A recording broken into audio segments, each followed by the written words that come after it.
como já virou costume, começamos a fase 3 com aquelas perguntas. Perguntas que vão ser respondidas durante essa aula. E as questões da vez são, em primeiro lugar, o que é um objeto? A gente já falou muito sobre objeto, né? Nos 2 últimos vídeos a gente falou bastante sobre objeto. E você sabe dizer o que é um objeto? Outro termo que a gente citou, acho que eu citei no vídeo anterior, mas não expliquei. O que é uma classe? Você sabe o que é uma classe? A gente vai ver nessa aula. Outra coisa, você sabe quando acontece ou o que é um instanciamento? O que é instância? E outra coisa, você sabe definir o estado de um objeto? Se eu te pedir agora, ó, diz um estado de um objeto aí. Você sabe me dizer? Se você não souber qualquer uma dessas perguntas, fique tranquilo, fique tranquila, que eu vou te ajudar a responder todas elas nessa aula aqui.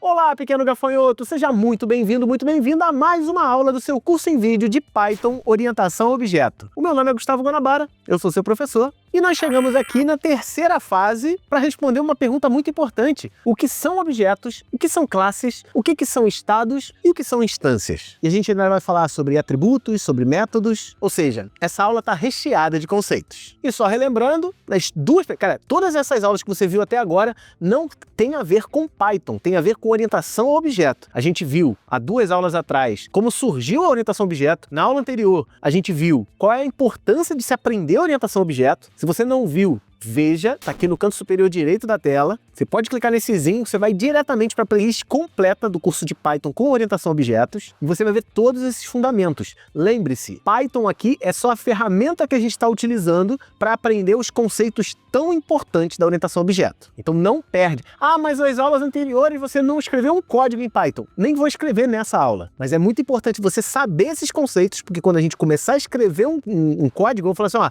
essa linha aqui instancia um objeto. O que é objeto? Olha, vamos escrever um método aqui para poder mostrar o estado atual do objeto. Tá, o que é método, o que é estado, o que é instanciar, o que é classe. Ou seja, tudo isso você precisa saber para conseguir meter a mão e programar em Python, em Java, em PHP, qualquer linguagem que seja orientada a objetos, Swift, C++, C Sharp. Todos esses conceitos que eu estou te mostrando aqui servem para todas essas linguagens que eu citei e muitas outras que estão por aí. Então não dá mole, não fala, ah, não, mas é inútil. Não é inútil, acredita no tio.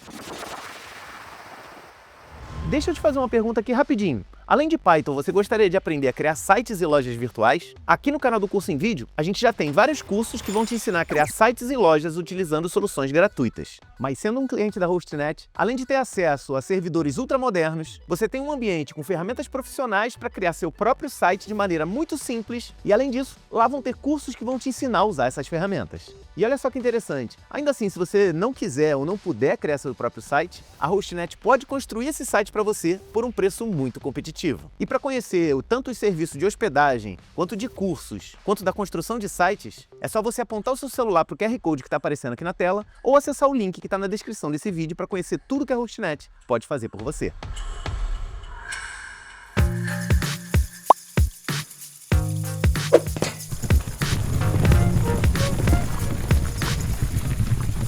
Bem, senhoras e senhores, na última aula a gente usou carro como exemplo, a gente falou bastante sobre carros. Só que dessa vez a gente vai deixar o carro um pouquinho para lá e botar outro exemplo. Nós vamos usar dessa vez biscoitos. E um pequeno disclaimer aqui, mas na minha área eu chamo isso de bolacha. Gente, chame do que você quiser. Eu vou chamar de biscoito, eu sou do Rio de Janeiro. É só uma questão de convenção, não é o certo, não é errado. Eu tô chamando isso que tá aí de biscoito. Se você chama de outra coisa, bota aqui nos comentários, que eu quero saber como é que se chama na sua área. Mas independente de como você chama, tudo que tá aqui, todas as teorias funcionam, tanto para biscoito, quanto para bolacha, quanto para qualquer outro nome. E se você perceber atentamente olhando aqui do lado, você vai perceber que os 2 biscoitos têm exatamente o mesmo formato. E aí eu te pergunto, como que a gente faz para que esses biscoitos tenham exatamente o mesmo formato? E você não precisa nem ser confeiteiro, confeiteira, para você saber que a resposta é simples. E isso nos leva a um conceito muito importante, que é o conceito de classe. Que para responder essa pergunta, como que eles têm o mesmo formato, é simples. Cara, é só você utilizar uma forma. Você vai numa loja de confeitaria, vai lá, compra uma forminha, no nosso caso aí, ó, a forminha tá aqui aparecendo do lado. Ela vai em formato de coração, é só você comprar essa forminha, e pronto, agora você vai ter sempre biscoitos do mesmo formato. E se você não tem essa forminha, dificilmente você vai ter dois biscoitos exatamente iguais. Então essa forma ajuda com que os nossos biscoitos tenham um formato e características semelhantes. Só segue a minha linha de raciocínio que já ela vai fazer muito sentido aí. Então, com essa forminha em mãos, quando eu tiver uma massa, eu consigo fazer um biscoito. Simples assim. Só que, a partir de agora, a gente vai parar de chamar essa forminha de forminha e vamos começar a chamar ela de classe. Isso porque, na orientação a objeto, o conceito de classe é muito importante. E ela nada mais é do que um formato a ser seguido sempre que eu precisar fazer objetos do mesmo tipo, ou que tenham as mesmas características, ou que tenham os mesmos comportamentos. Quer ver um outro exemplo muito fácil de se entender? Que é o seguinte, não sei se você mora ou se você conhece alguém que mora num condomínio. Pode ser condomínio de casas. Tem muitos condomínios de casa onde todas as casas são iguaizinhas. Aqui no Rio de Janeiro tem muito condomínio militar que é assim. Todas as casas são exatamente iguais. Tem os mesmos formatos, tem os mesmos cômodos, mas cada um pode pintar da sua forma, cada um pode botar a churrasqueira no lugar que quiser, instalar a piscina no lugar que quiser, mas a casa em si é toda no mesmo formato. Isso porque quando eu vou construir uma casa, se segue uma planta. Não é assim que funciona? Quando o engenheiro vai lá autorizar, né, construir a casa, né, planejar a casa, o engenheiro vai lá, constrói uma planta baixa, né, que é mais ou menos um desenho da casa visto de cima, como se estivesse num helicóptero lá, tirasse o telhado da casa, eu vejo a casa de cima, ele faz uma série de cálculos, monta essa planta baixa e entrega para a galera da construção. A galera da construção não vai criar a parede onde ela quiser, vai criar seguindo aquele padrão, aquele modelo que foi criado, aquela forma. Então a gente diz que a forminha do biscoito é uma classe, que a planta baixa de uma casa é uma classe, o projeto de desenho de um carro, né, a estrutura, a plataforma e tudo mais, também é uma classe. Ou seja, a grande maioria dos objetos industrializados que a gente tem são baseados em classe. Porque quando você compra um objeto numa loja, você quer que o objeto seja igualzinho ao objeto que, sei lá, um amigo seu comprou. Se eu tenho um iPhone e o meu tio compra um iPhone, os dois iPhones, se eles forem do mesmo modelo, eles têm que ter o mesmo funcionamento, eles têm que seguir a mesma forma, eles têm que seguir a mesma classe.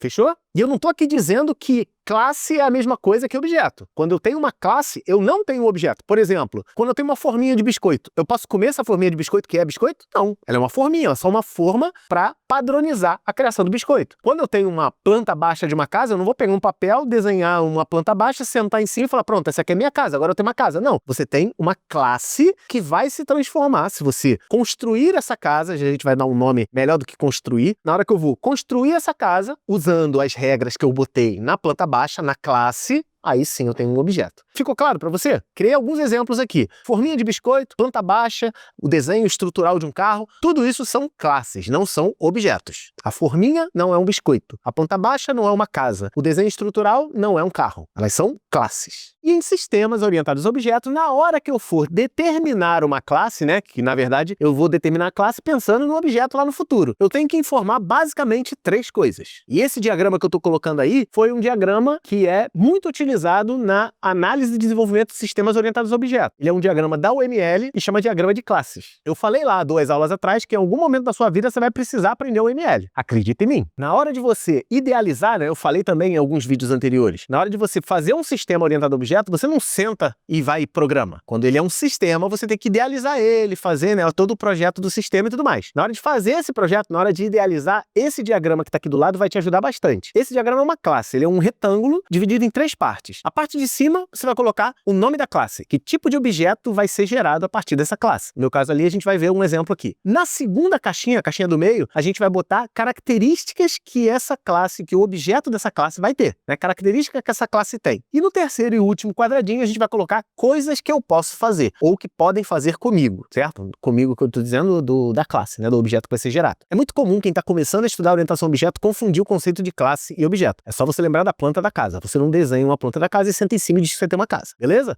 É o projeto que vai virar uma casa. Então, essas são as 3 partes. Nome da classe, características que eu tenho e coisas que eu posso fazer. Características que eu tenho, a gente vai chamar de atributo. Anota isso daí. Atributo. Coisas que eu posso fazer ou que alguém pode fazer comigo, no caso da classe, são os métodos. Então, já tem lá, ó, já temos a classe, que idealiza como vai ser o objeto. Ela tem o nome da classe, que eu já vou colocar ali, ó, no nosso caso aqui, biscoito de coração, é o nome da nossa classe. Nós temos os atributos dessa classe, que são coisas que essa classe vai ter. Botei alguns exemplos aqui, ó. Por exemplo, o tamanho. Qual o tamanho desse biscoito? Vai ser um coração pequenininho ou vai ser um coração grandão? Quantos centímetros ele vai ter lá de diâmetro? Outra característica que um objeto de biscoito, né, que a classe de biscoito pode ter, a massa, né? Qual tipo de massa? Né? Ela é uma massa de baunilha? Ela é uma massa de chocolate? Ela é uma massa de, sei lá, do que quer que seja. Maracujá? Outra coisa, outra característica, outro atributo, o peso. Qual é o peso desse biscoito? Quanto que ele está pesando nesse exato momento, né? Num determinado momento. A gente já vai falar sobre estado. Outra característica que eu coloquei aqui, a cobertura. Que tipo de cobertura vai ter? Ah, não tem cobertura nenhuma. Ou tá com uma cobertura de chocolate branco, tá com uma cobertura de caramelo, tá com, sei lá, enfim. Você vai idealizar aí. Outra coisa, tá cozido ou não tá cozido? Tá, eu posso ter apertado o biscoito, né, a massa do biscoito, mas ainda não cozinhei. Ou seja, não tá cozido. Outra coisa, qual a temperatura que essa massa tá? Qual a temperatura que esse biscoito vai estar? Então, também tem essa característica. São coisas que eu tenho, características que eu tenho. Então, todo biscoito de coração pode ter um tamanho, tipo de massa, o peso dele, qual a cobertura que ele está usando, se ele está cozido ou não e qual a temperatura atual. Beleza? São atributos. No último partezinha desse diagrama, a gente tem os métodos, que são coisas que eu posso fazer ou que podem fazer comigo. Então, por exemplo, um biscoito. Eu posso cozinhar esse biscoito, né? Já que se ele não tiver cozido, né? Tem um atributo ali que é cozido ou não. Eu posso cozinhar ele. Ele deixa de ser do atributo cozido falso para cozido verdadeiro. Enfim, congelar. Eu posso congelar. Então, eu pego a temperatura e diminuo a temperatura dele na hora de congelar. São ações que eu posso fazer, né? Então, são coisas que eu posso fazer. São ações. São métodos. Cobrir. Eu posso cobrir. Botar uma cobertura no biscoito. Eu posso também confeitar ele. Jogar uns confeitos em cima, né? Em cima da cobertura. Eu posso também verificar se eu posso comer ou não. Tá bom, mas pode comer? Sei lá, se o biscoito tiver em menos 20 graus de temperatura, eu não posso comer. Ele vai dizer sim ou não, de acordo, por exemplo, com a temperatura. Ou se ele está cozido ou não. Né? Eu também não posso comer um biscoito se ele não está cozido. Aí eu posso definir, não pode comer também se não tiver cobertura. Enfim, vai depender do método que você escolher aí para poder comer o biscoito. E a ação mais comum de um biscoito, além de cozinhar e de confeitar, a gente pode comer esse biscoito. Então, coisas que eu posso fazer. Outra coisa, pequenos detalhes que eu não vou entrar agora aprofundado, mas se você olhar esse gráfico que está aqui, você vai perceber, na frente tanto dos atributos quanto métodos, eu botei alguns sinaizinhos de mais. Esse sinal pode ser um mais, pode ser um menos, ou pode ser uma hashtag. Depois a gente vai falar sobre visibilidade de atributos e métodos. A gente vai, inclusive, um assunto delicado para o Python, mas enfim, a gente não está falando só sobre Python, a gente está falando sobre orientação a objeto. Outra coisa, se você perceber aqui embaixo, os métodos têm sempre parênteses depois, né? Já que eles são funcionalidades internas de um objeto. A gente já vai falar também sobre isso mais para aulas na frente, que objetos são coisas que guardam dados e que podem fazer coisas. É o que diferencia eles de variáveis comuns. A gente vai chegar nessa aula que ela é bem legal também. Então, basicamente, o que eu planejei aqui foi a minha classe. Até então eu não tenho biscoito nenhum, com essas características que estão aqui em cima e com esses métodos que estão aqui embaixo, com essas funcionalidades que eu estou aqui embaixo. Atributos e métodos. Eu tenho também o nome da classe, que seria biscoito de coração. Então, tudo isso a gente já falou, o biscoitinho é a minha classe e a gente vai falar agora sobre o conceito de instância. O que seria uma instância? Bem, se você já entendeu o que é uma classe e o que é um objeto e sabe diferenciar classe de objeto, se você não sabe, volta um pouquinho no vídeo que eu já expliquei essa diferença, não vou falar de novo, mas basicamente uma instância é exatamente esse momento aqui que eu vou representar agora na tela para você aqui do lado. Olha só, quando eu pego esse biscoito, pressiono em cima da massa, eu estou fazendo exatamente o processo de instanciar. Eu estou instanciando um objeto. Quando eu estou lá na planta baixa, eu estou lá, desenhei a planta baixa, as paredes da casa e tudo mais. Desenhei no papel. Quando o pedreiro pega esse modelo, né? Quando o engenheiro passa isso para a galera da construção e o pedreiro começa a construir uma parede, eu já estou instanciando uma casa. Então, instanciar é seguir o padrão que foi definido na classe para poder criar um objeto. Quando eu estou com a minha forminha de coração, apertando a forminha em cima de uma massa de bolo que eu fiz, eu estou instanciando um biscoito. Então, ó, apertei e eu acabei de instanciar um biscoito. A minha forminha continua sendo uma classe e agora eu tenho um biscoito, então agora sim eu tenho um objeto. Deu para entender? Objetos vêm de classes. O momento em que a classe gera um objeto, forja um objeto, produz um objeto, né, o nome que você constrói um objeto, você chama isso de instanciamento. Eu estou instanciando um objeto a partir de uma classe. E isso faz com que eu tenha biscoitos sempre do mesmo formato, sempre no mesmo padrão. Eu não vou comprar um celular, usando outro exemplo, eu não vou comprar um celular do mesmo modelo do meu primo e o celular do meu primo, que é do mesmo modelo que o meu, vai ser melhor do que o meu. Não, tem que ser igual, tem que seguir a mesma classe. Os objetos instanciados de uma mesma classe têm as mesmas características e os mesmos métodos.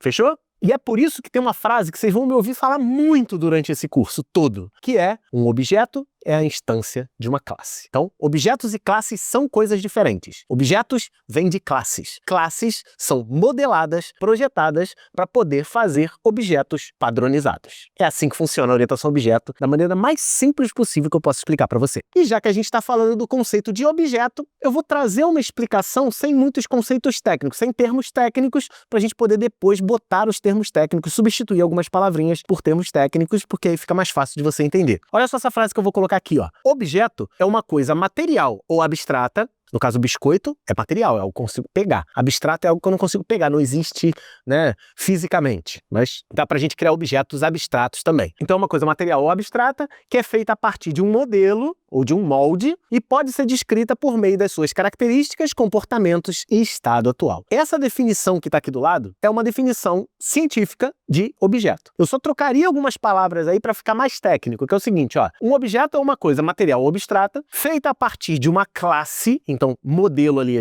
ou molde, a gente pode substituir por classe, e pode ser descrita por meio das suas características, eu trocaria por atributos, comportamentos, eu trocaria por métodos, e o estado atual. O estado é um termo que a gente vai ver logo em seguida, beleza? Então, anota essa definição de objeto. Objeto é uma coisa que vem de uma classe e, por ter sido feito por essa classe, ela tem comportamentos e características semelhantes ao que foi modelado lá na forma, né? Lá na classe. E em alguns determinados momentos, ele tem estados diferentes. Esse é o conceito de objeto que você vai pegar em qualquer livro aí técnico de programação orientada a objeto. Talvez uma palavra ou outra. E por falar em estado, vamos fazer o seguinte, eu vou pegar esse objeto aí, né, que foi feito através da classe forminha de objeto. Forminha de biscoito, na verdade. Eu vou colocar aqui na tela, aqui embaixo, todos os atributos que eu planejei ali, né, que foram tamanho, massa, peso, cobertura, se ele está cozido ou não e temperatura. Eu também posso valorar esses atributos. Então, por exemplo, para esse biscoito que está aparecendo aqui na tela, o tamanho dele é de 8,2 centímetros, a massa dele é de baunilha, o peso dele é 54,3 gramas, a cobertura dele é de pistache, ele está cozido, verdadeiro, ó, ele foi cozido, e a temperatura dele está em 55 graus, ele está bem quentinho. Ao conjunto de todos esses valores de atributos, a gente dá um nome de estado. Ou seja, o estado, nesse exato momento, ele é um biscoito de baunilha de 8 centímetros, pesando 54 gramas, é um biscoitinho de pistache e ele tá quentinho e acabou de ser cozido, beleza? Daqui a 10 minutos, alguma coisa dele pode mudar? Provavelmente a temperatura vai cair um pouquinho, não vai estar em 55, porque passou-se um tempo, tá? Então o estado de um objeto são um conjunto de valores desses atributos ao passar do tempo. Se eu der uma mordida nesse biscoito, eu tenho um método de comer, né, de morder esse biscoito. Se eu dou uma mordida nesse biscoito, ele para de pesar 54,3 gramas, ele passa a pesar um pouco menos, porque eu acabei de dar uma mordida e logo esse biscoito está em um estado diferente do que estava antes. Fechou? Deu para entender? Então, ó, objetos são oriundos de uma classe. Essa classe ela foi planejada com atributos e métodos, e os valores de atributos desse objeto, que foi gerado a partir dessa classe, definem o estado dele. Tranquilo? Ficou um pouco confuso? Calma que vai vir a parte prática, né? A parte de desafios, e você vai fazer os seus próprios objetos e botar nos comentários aqui. Se por acaso ficou alguma dúvida, volta o vídeo, assiste de novo, porque eu tentei ser o mais didático, o mais explicativo possível, mas às vezes você não está prestando tanta atenção, né? Às vezes, né, passa desapercebido algum detalhe. Assiste de novo que com certeza eu caprichei na explicação. E para a gente finalizar essa parte teórica, eu quero dar alguns exemplos de objetos abstratos, porque eu falei sobre objetos concretos. Objeto concreto eu citei vários: caneta, casa, carro, enfim, citei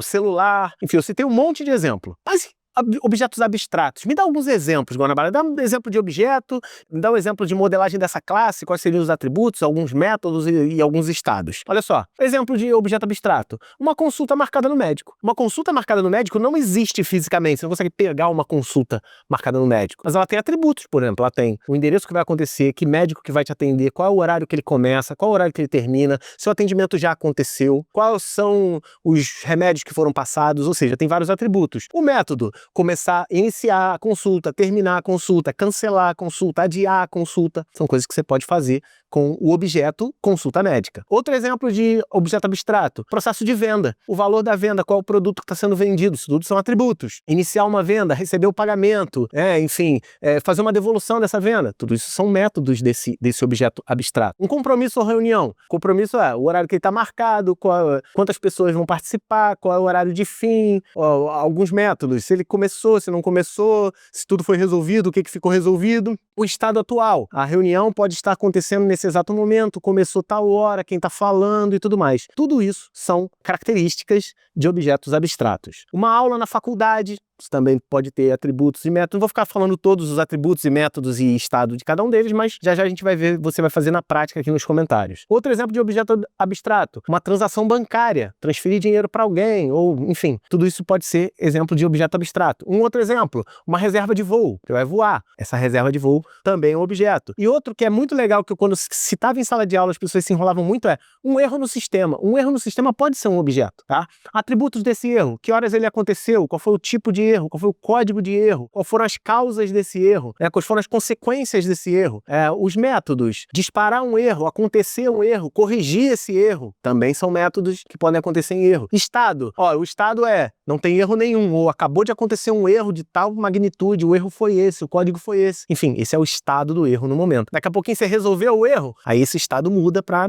nenhum erro aconteceu no momento, pode deixar registrado, certo? Então, basicamente, esses que eu coloquei aqui do lado são 7 exemplos de objetos abstratos que você pode ter em sistemas orientados a objeto. Não é só objeto físico. Objeto concreto, tem gente que não considera aluno, pessoa, como objeto concreto. Ah, mas eu não sou um objeto. Sim, se você tem que cadastrar uma pessoa, se você tem cliente, se você tem aluno, se você tem paciente, eles sim são objetos. Não objetos no sentido literal da palavra, mas no sentido conceitual de orientação a objetos. Se você tem um cadastro de uma criança, criança é um objeto para um sistema orientado a objeto, tá? Não para uma vida real, por favor. Mas também são objetos concretos. Eu acho que deu para entender o que são objetos concretos e abstratos, beleza? E para você provar que você aprendeu direitinho todos esses conceitos, chegou a hora dos desafios. Ei, pequeno gafanhoto, você já me segue nas redes sociais? Na grande maioria das redes, eu sou ou Gustavo Guanabara ou Curso em Vídeo. No Instagram, por exemplo, eu tô nos dois. O @Gustavo Guanabara é da minha vida pessoal e da minha vida profissional. O Curso em Vídeo é a página do curso. E eu venho pedir uma coisa muito importante para todo produtor de conteúdo. Me segue nas redes sociais e sempre que eu postar alguma coisa, engaja nesse conteúdo. Isso ajuda pra caramba a gente nas métricas. Essas métricas boas trazem novos patrocinadores e novos patrocinadores trazem novos cursos. E aí você ajuda a alimentar toda essa roda. Valeu? Conto com você.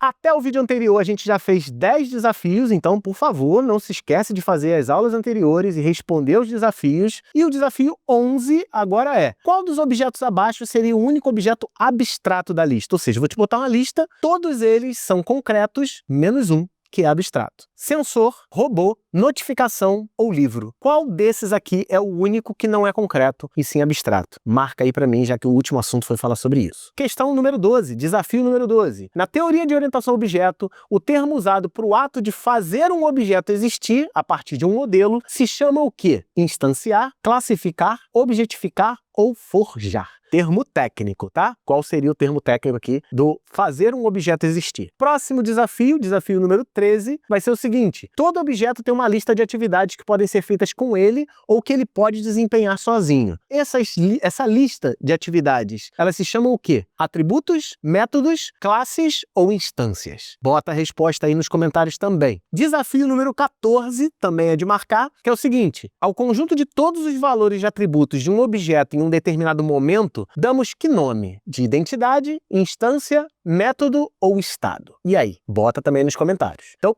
basicamente, até o 14, bota no comentário agora. Se você quiser unir, tem gente que gosta, né? 11, 12, 13, 14 foram essas respostas. Porque o 15, eu vou pedir um comentário separado para ele. Vai ser a primeira questão que ela não vai envolver múltipla escolha. Vai envolver você escrever. Então, faça aí agora o exercício 15. O desafio 15 é o seguinte: coloque nos comentários a estrutura de 2 objetos. Um concreto e outro abstrato. Tenta não colocar o exemplo que eu citei aqui na aula. Tenta criar na tua cabeça um objeto concreto e um objeto abstrato. E para cada um deles, você vai botar também a lista de principais atributos e métodos e também vai criar um exemplo de estado atual para cada um deles. Beleza? Então você vai provar que você entendeu o que acabou de acontecer aqui nessa aula e você vai idealizar uma classe, vai dar um nome para essa classe, que vai gerar um objeto concreto e outra classe que vai gerar um objeto abstrato. Vai colocar a lista de atributos e de métodos dessa classe, de cada uma delas, e vai definir para cada uma delas um estado atual. Beleza? Tenta fazer isso, tenta botar nos comentários. Você que está assistindo, dá uma olhada nos comentários para ver o exemplo das pessoas, mas crie o seu próprio também e deixa aqui no comentário para provar que você entendeu o que é uma classe, o que é um objeto, o que são atributos, métodos, o que é o estado, o que é instanciar um objeto. Enfim, essa aula foi repleta de conceitos e eu espero sinceramente que você tenha entendido. Então é isso, meu querido, é isso, minha querida. Temos encontro marcado para a próxima aula do seu curso de Python com orientação a objeto. E eu tenho certeza que a gente vai aprender coisas muito legais ainda nessa parte de fundamentos. Lembrando que, enquanto a gente está vendo esses fundamentos, todos esses conceitos servem para qualquer linguagem de programação orientada a objeto, não necessariamente somente Python. O meu objetivo aqui não é ensinar só Python para você, como eu disse lá nos 3 primeiros mundos, né? Meu objetivo é te ensinar lógica de programação, é te ensinar conceituais, né? A parte conceitual. E é o que a gente está fazendo agora, nesses primeiros passos do mundo 4, né? Do famoso mundo 4 aí de Python, que tanta gente pedia. Tá gostando? Deixa aqui os comentários, marca as pessoas, pega pedaço da aula, coloca nas suas redes sociais, bota o link no teu grupo da faculdade, enfim, divulga esse curso e faz ele acontecer, assim como aconteceram os últimos 3 primeiros módulos aí, que deram tão certo dentro do canal do Curso em Vídeo. Vamos fazer esse 4º módulo aí, também dá muito certo, eu conto com vocês. Um grande abraço, bons estudos, faz os exercícios e bota no comentário aqui e a gente se vê na próxima. Um grande abraço e tchau, tchau.